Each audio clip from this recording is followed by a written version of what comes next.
Shalom jemaat yang dikasihi Tuhan. Kita bersyukur sore ini kita bisa berjumpa kembali dalam persekutuan tengah minggu kita. Karena itu mari kita bersama-sama berdoa sebelum kita bersama memuji Tuhan. Bapa dalam surga, kami bersyukur karena Engkau sudah memberkati kehidupan kami hari lepas hari. Tuhan memimpin dan menyertai kami.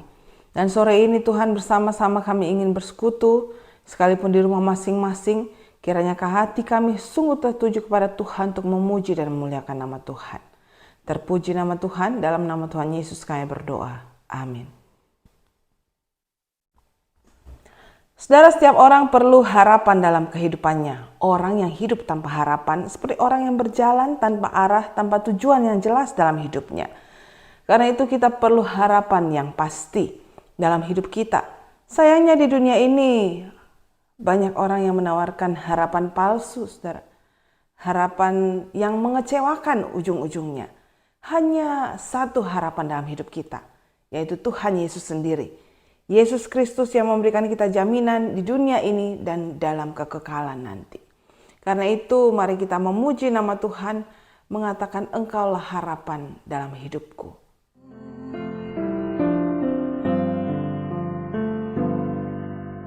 Bukan dengan kekuatanku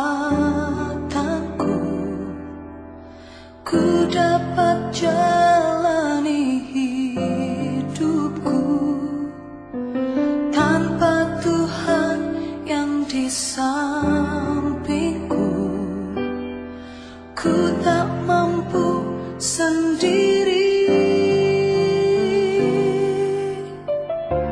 Engkaulah kuatku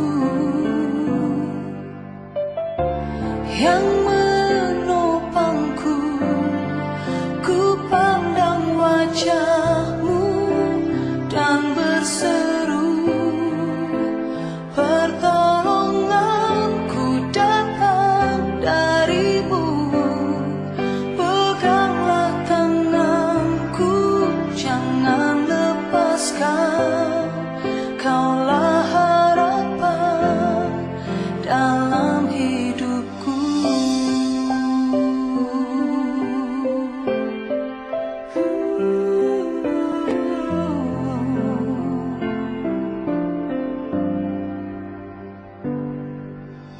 Bukan dengan kekuatanku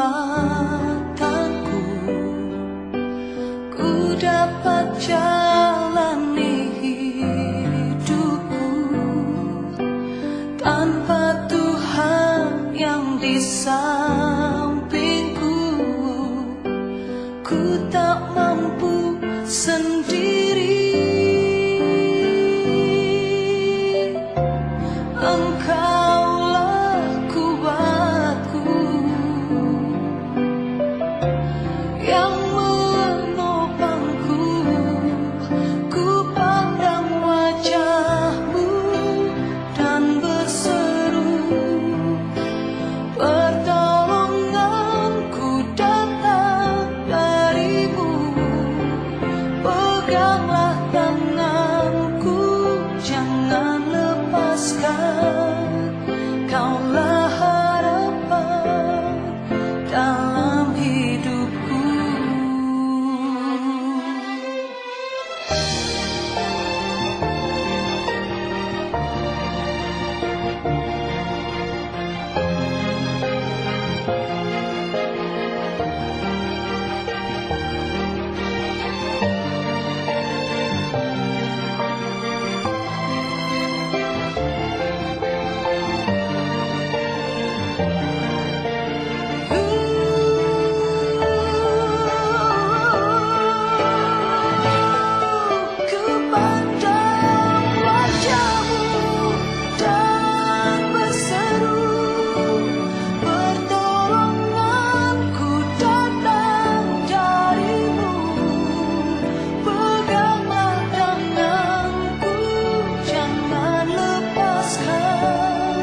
Saudara, kita akan bersama-sama mempersiapkan hati kita untuk mendengarkan firman Tuhan. Karena itu sekali lagi kita tundukkan kepala dan kita berdoa dan kita persiapkan hati kita untuk mendengarkan firman Tuhan.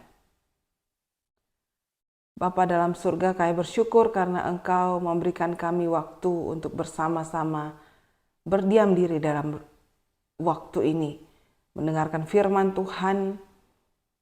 Kiranya Allah Roh Kudus yang mendiami hati dan pikiran kami, supaya kami bukan hanya mengerti firman ini, tetapi kami diberikan kemampuan untuk bisa melakukannya hari lepas hari. Terpuji nama Tuhan, dalam nama Tuhan Yesus kami berdoa. Amin.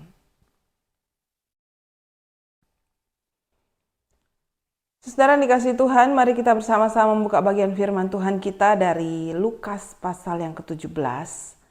Lukas 17 ayat yang ke-7 hingga ayat yang ke-11. Ayat yang ke-7 sampai dengan ayat yang ke-10. Lukas 17 ayat 7 hingga ayat yang ke-10. Saya akan bacakan untuk kita semua. Bapak Ibu Saudara bisa memperhatikan di dalam Alkitabnya masing-masing. Siapa di antara kamu yang mempunyai seorang hamba yang membajak atau menggembalakan ternak baginya, akan berkata kepada hamba itu setelah ia pulang dari ladang, "Mari segera makan." Bukankah sebaliknya ia akan berkata kepada hamba itu, "Sediakanlah makananku, ikatlah pinggangmu, layanilah aku sampai selesai aku makan dan minum, dan setelah itu engkau boleh makan dan minum." Adakah ia berterima kasih kepada hamba itu karena hamba itu telah melakukan apa yang ditugaskan kepadanya? Demikian jugalah kamu. Apabila kamu telah melakukan segala sesuatu yang ditugaskan kepadamu, hendaklah kamu berkata, "Kami adalah hamba-hamba yang tidak berguna. Kami hanya melakukan apa yang kami harus lakukan." Saudara, tema kita pada sore hari ini adalah hamba yang berkenan. Saudara, dalam bagian firman Tuhan yang sudah kita baca barusan ini, Tuhan Yesus memberikan satu ilustrasi atau satu perumpamaan yang sederhana, yang simple, tetapi saya yakin sangat dimengerti oleh masyarakat Yahudi yang ada pada saat itu. Bahkan seluruh masyarakat Yahudi mengerti apa itu hamba, siapa itu hamba, dan siapa itu tuan. Bagaimana seharusnya seorang hamba bertindak, dan bagaimana seharusnya sikap seorang hamba kepada tuannya. Dan saudara dikasihi Tuhan, kalau berbicara tentang hamba, maka orang Yahudi saat itu akan berpikir tentang seorang yang bukan hanya bekerja di dalam rumah mereka, bukan hanya membantu mereka untuk meringankan tugas-tugas hari-hari mereka, tetapi hamba itu merujuk kepada seorang yang menjadi milik kepunyaan daripada tuannya. Atau lebih tepatnya lagi disebut dengan kata budak, saudara. Waktu itu memang perbudakan masih sangat lazim di dunia Timur Tengah sana dan sekitarnya, saudara. Nah, seorang budak itu adalah seorang yang tidak dianggap sebagai manusia atau satu sosok pribadi. Budak itu hanya dianggap sebagai milik kepunyaan dari seseorang yang sudah membelinya. Jadi waktu itu budak itu diperjualbelikan, saudara, di tempat yang dinamakan pasar budak. Saudara tentu ingat bagaimana kisah tentang Yakub yang dijual oleh Yusuf yang dijual oleh saudaranya ke pasar budak, dan kemudian dia dijual di Mesir dan lain sebagainya. Memang itu kebiasaan mereka, saudara, memperjualbelikan budak yang notabene itu adalah manusia, saudara. Tetapi karena mungkin dia punya utang yang tidak bisa dibayar, atau dia punya hal-hal yang tidak bisa diselesaikan, sehingga dia dijual di pasar budak sana. Nah, saudara dikasihi Tuhan, dari perumpamaan tuan dan hamba ini, Tuhan ingin mengajarkan kita tentang dua hal. Bagaimana dalam kehidupan kita ini, saudara dan saya, untuk menjadi hamba-hambanya yang berkenan di hati Tuhan.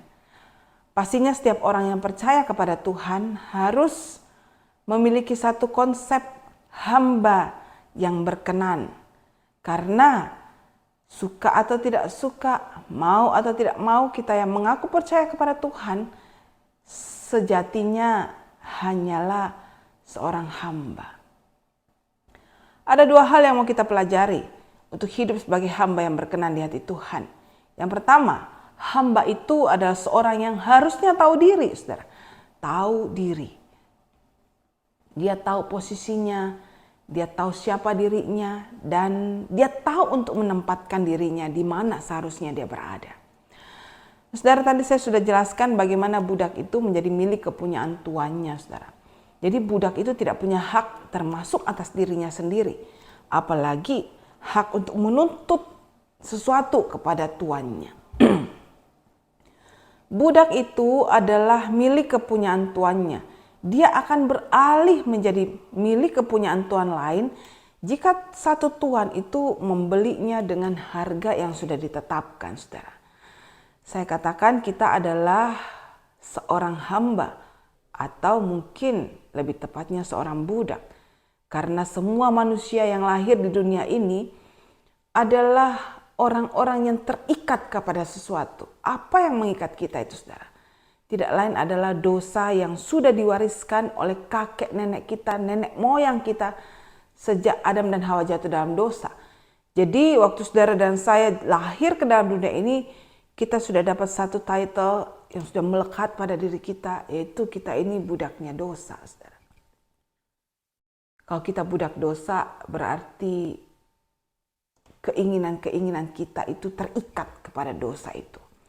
Ada orang mengatakan anak itu waktu lahir seperti kertas putih, dia suci, dia polos, dia tidak berdosa. Itu salah, saudara. Karena orang baru lahir ke dalam dunia ini pun dia sudah mewarisi dosa dari nenek moyang kita. Karena itu tidak ada orang lahir ke dunia ini dengan status sebagai orang yang suci dan kudus adanya, kecuali Tuhan Yesus sendiri.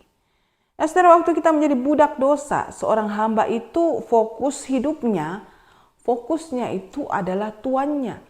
Jadi matanya itu harusnya tertuju hanya kepada tuannya. Telinganya itu tertuju kepada perintah-perintah yang akan diberikan oleh tuannya. Kalau kita dikatakan budak dosa, itu berdosa itu sudah mengikat kita sedemikian rupa sehingga seluruh perhatian kita, pikiran kita, telinga kita, mata kita itu tertuju kepada dosa itu, sadar atau tidak sadar, saudara. Karena itu dari dulu manusia selalu ingin untuk menyucikan dirinya, melakukan amal, melakukan kegiatan sosial, melakukan kebaikan, supaya dirinya itu disucikan dari kesalahan dan dosa-dosanya. Itu berarti kita punya satu kesadaran, saudara, bahwa kita ini sebenarnya sadar kita itu bukan orang yang suci dan kudus. Kita perlu disucikan, kita perlu dikuduskan, kita perlu dibersihkan. Makanya ada orang yang mengatakan, ayo kita berbuat amal sebaik-baiknya supaya dosa-dosa kita itu tidak diperhitungkan Tuhan. Mari kita berbuat kebajikan supaya dosa dan salah kita itu dihapuskan. Bisa nggak sih, saudara? Orang yang sudah lahir dalam dosa itu melakukan kebajikan, melakukan amal, melakukan kebaikan yang sejati, yang tulus. Karena itu Yesaya di dalam kitabnya menuliskan kebaikan kita itu pun ibaratkan kain kotor. Yang kita sebut kebaikan itu bukanlah kebaikan. Itu hanyalah perbuatan baik yang diselubungi oleh motivasi supaya kita ini terhindar dari celaka dan hukuman. Karena itu, saudara, kita perlu seorang tuan yang membeli kita. Kalau orang jatuh ke dalam lumpur hisap, saudara, dia mau bergerak bagaimanapun dia nggak bisa keluar. Dia minta tolong kepada orang yang sama-sama dalam kolam lumpur hisap, itu nggak bisa dia keluar. Hanya orang yang ada di luar sana yang bisa ulurkan tangan untuk menarik dia keluar. Demikian juga kita, saudara. Kita ini tidak bisa menebus darah kita yang ada sama-sama dalam lumpur dosa. Kita tidak bisa mengeluarkan diri kita dari lumpur dosa itu. Kita butuh seorang untuk menarik tangan kita. Dan tidak lain itu adalah Tuhan Yesus sendiri. Karena itu kita harus sadar. Kita harus tahu diri kita ini. Kalau bukan Tuhan Yesus yang menebus kita, maka tempat kita adalah dalam penghukuman kekal, di dalam neraka yang tidak ada seorang pun yang bisa melepaskan kita dari sana. Kita perlu seorang juru selamat, dan juru selamat itu adalah Tuhan Yesus sendiri. Nah saudara, sikap tahu diri ini harusnya dimiliki oleh semua hamba. Kalau di dalam ayat 7, ayat 8 di situ Tuhan membukanya dengan siapa di antara kamu yang mempunyai seorang hamba yang membajak atau menggembalakan ternak baginya akan berkata kepada hamba itu setelah ia pulang dari ladang, mari segera makan. Saudara, hamba itu tugasnya banyak, saudara, macam-macam. Ada hamba yang dipekerjakan di rumah, ada hamba yang dipekerjakan di ladang, menjaga ternak dan lain sebagainya. Waktu pulang otomatis sebagai manusia capek, bukan saudara? Tetapi dalam kecapean pun seorang hamba itu tahu dirinya itu memang ditugaskan untuk bekerja, saudara. Dia dibeli untuk bekerja. Dia dibeli untuk melakukan semua yang Tuhannya inginkan. Jadi seorang hamba atau seorang budak itu tujuan hidupnya tidak lain adalah untuk menyenangkan hati tuannya. Itu yang dia harus tahu, saudara. Gak ada tuh hamba yang pulang-pulang bekerja lalu protes sama tuannya, aku sudah capek nih, tolong siapkan saya makanan. Jangankan hamba atau budak yang diperjualbelikan. Misalkan ada orang menolong kita di rumah, asisten rumah tangga kita mungkin, saudara. Lalu kemudian dia sudah lelah bekerja, dan ketika dia sudah lelah, Tuhan saya ini lelah, tolong Tuhan siapkan saya punya makanan dan minuman. Sekarang saya mau berehat dulu, siapkan saya punya makanan dan minuman. Nah, saudara, kalau ada seorang asisten yang membantu kita lalu berkata demikian, pastinya kita berkata, dia itu tidak tahu diri. Begitu juga kalau kita ini hamba yang banyak menuntut kepada Tuhan. Kadang-kadang kita berdoa pun kita terlalu banyak menuntut ketimbang berterima kasih sama Tuhan. Kita menuntut Tuhan, berikan saya ini, berkati saya ini dan itu.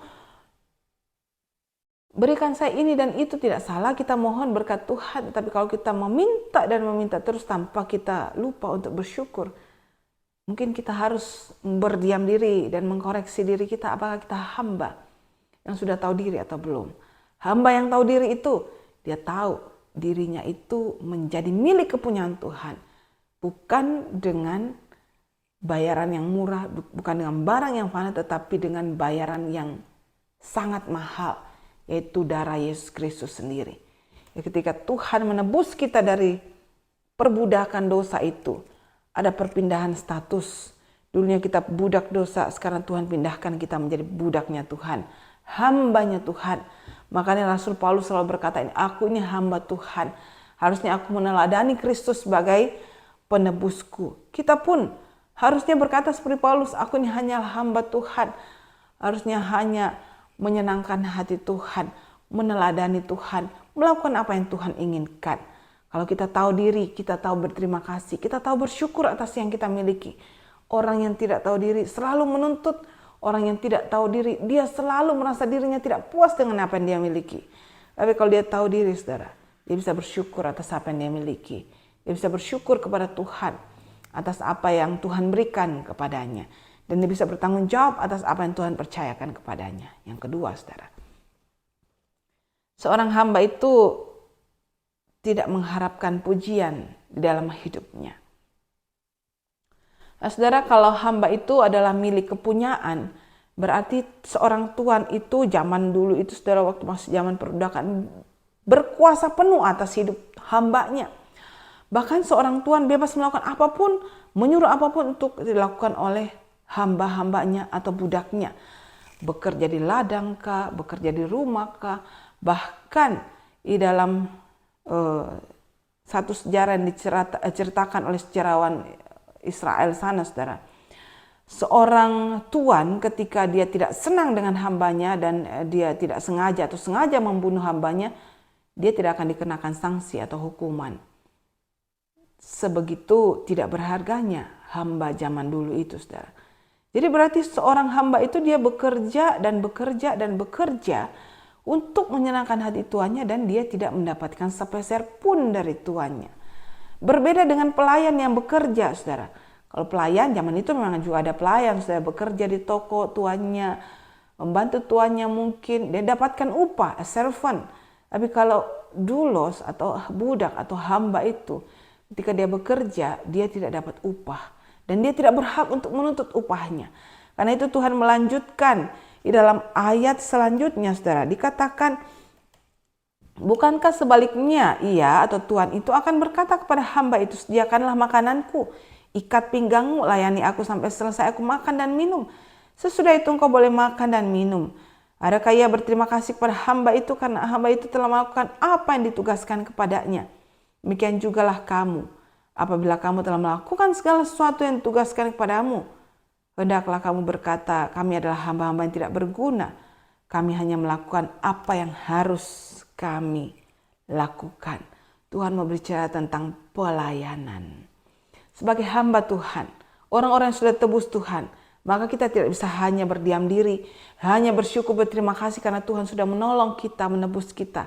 Tetapi kita juga harus punya hati yang berterima kasih kepada Tuhan, membalas terima kasih kita kepada Tuhan dengan melayani Tuhan kita sepenuh hati. Ketika kita melayani Tuhan, mungkin ada banyak gesekan sana di sini, ada banyak kesalahpahaman, ada banyak ketidaksukaan yang kita alami. Tetapi satu hal yang perlu kita tanamkan dalam hati dan pikiran kita, bahwa saya melayani bukan manusia yang saya layani. Walaupun mungkin yang berhadapan dengan saya ini manusia, tetapi ini adalah orang-orang yang Tuhan utus untuk saya layani. Saya melayani itu untuk Tuhan. Karena itu apapun yang terjadi, saya tidak akan mundur. Apapun yang terjadi, mungkin saya sakit hati, mungkin saya kecewa, mungkin saya punya bentrok dengan teman pelayanan saya. Tetapi saya tahu saya melayani bukan untuk menyenangkan manusia, untuk menyenangkan hati Tuhan. Sampai saya bertemu Tuhan nanti dan Tuhan berkata, ini hambaku yang setia. Karena dia sudah melayani saya seumur hidupnya. Karena itu dia layak untuk masuk dalam kerajaanku. Itu satu-satunya pujian yang kita harapkan dalam hidup kita sebagai hamba Tuhan. Di dalam dunia ini tidak perlu kita harapkan pujian dari orang. Ketika saudara menyanyi entah sebagai PNK atau sebagai solis di gereja, ketika saudara main musik, saudara mainkan itu hanya untuk memuliakan Tuhan, bukan untuk menyenangkan telinga manusia. Walaupun memang yang dengar kita itu telinga itu manusia, saudara. Tetapi ketika kita itu fokusnya sama Tuhan, maka kita itu tidak akan muncul kesombongan dalam diri kita. Sehingga kita menyanyi itu menyanyi dengan tulus, saudara. Bukan karena ingin mendapatkan pujian dari manusia. Kalau kita mau mendapatkan pujian, maka yang kita dapat hanya kekecewaan, saudara. Karena orang itu berbeda-beda. Dan memang seharusnya seorang hamba itu melayani bukan untuk dipuji, tapi untuk menyenangkan hati Tuhannya. Harusnya ada dalam dirinya, apakah ini sudah menyenangkan hati Tuhan atau belum ya? Waktu kita menolong orang, apakah Tuhan berkenan enggak ya dengan apa yang saya lakukan? Termasuk ketika saudara dan saya mau melakukan sesuatu yang tidak berkenan di hati Tuhan. Hal-hal yang mendukakan hati Tuhan. Harusnya kita bertanya, apakah ini berkenan di hati Tuhan ataukah tidak ya? Dan kalau itu tidak berkenan di hati Tuhan, maka tinggalkan semua itu. Karena fokus hidup tujuan seorang budak, hamba Tuhan, untuk menyenangkan hati Tuhannya. Dan saudara yang dikasih Tuhan, ketika kita selesai melakukan semua tugas pelayanan kita, entah di gereja kah, di tempat kita melayani pun itu tempat kita bekerja itu tempat kita melayani, saudara. Harusnya yang kita katakan dalam hati kita, kiranya semua ini berkenan dan memuliakan Tuhan. Saudara, mari kita menjadi hamba-hamba yang berkenan di hati Tuhan. Tahu diri, tidak mengharapkan pujian dari siapapun, hanya dari Tuhan saja. Tuhan Yesus memberkati. Mari kita berdoa. Bapa dalam surga, kami bersyukur sebab firman Tuhan yang singkat pada sore hari ini kembali mengingatkan kami siapa sebenarnya kami di dunia ini. Entah kami lahir dalam keluarga yang berstatus tinggi di mata masyarakat ataupun tidak punya status di masyarakat. Kami ini adalah cendekiawan mungkin ataupun orang yang pendidikannya rendah.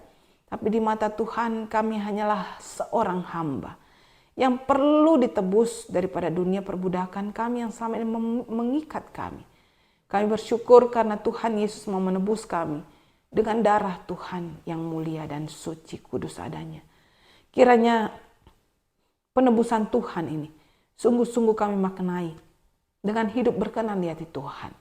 melayani Tuhan dengan sungguh-sungguh, memberikan diri kepada Tuhan dengan sungguh-sungguh. Kami berdoa untuk mereka yang sakit, kiranya Engkau jamah dan Engkau pulihkan, sembuhkan mereka Tuhan. Kami berdoa untuk mereka dalam pergumulan, Engkau sendiri yang menolong supaya mereka mendapat jalan keluar terbaik dari pergumulan mereka. Dan kami berdoa untuk bangsa dan negara kami ini. Tuhan berkati supaya bangsa dan negara kami semakin hari semakin dipulihkan Tuhan. Terpuji nama Tuhan. Dalam nama Tuhan Yesus kami berdoa. Amin.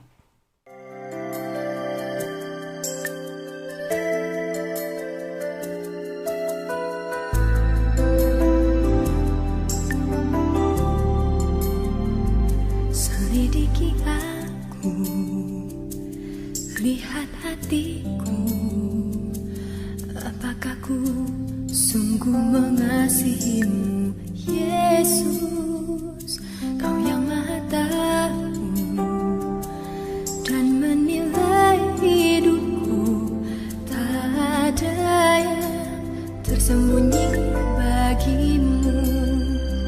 Selidiki aku, lihat hatiku, apakah ku sungguh mengasihimu,